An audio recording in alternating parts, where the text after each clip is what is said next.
راشد لطیف پاکستانی زړو کرکټرانو باندې یو ډیر غټ تنقید کړی دی. راشد لطیف ویلي چې 90 دهای څومره هم کرکټرز دي د پاکستان ټیم د هغه کرکټر نه لرې وساتل شي، ځکه 90 دهای کې چې څومره هم کرکټرو هغه اوس د پاکستان منیجمنت کې ګوتې وایي او د پاکستان د ټیم تباهي هم دغه کھلاڑیان دي.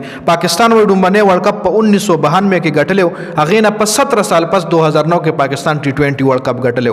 نو 1992 نه 2009 پورې پاکستان ځکه دومره غټ ټایم وایشتو 17 سال وایشتل بل ورلډ کپ ګټلو کې چې دغه 90 دهای والا کرکټرز چې کومو ای د پاکستان کرکټ ټیم تبا کړو. همدغه کرکټرز نن سبا په چینلو باندې ناسوي او د پاکستان کرکټر چې څومره هم دي بابر اعظم شو، رضوان شو، په دای باندې خکړی تنقید کوي، خکړی کوي خبرې ولا کوي.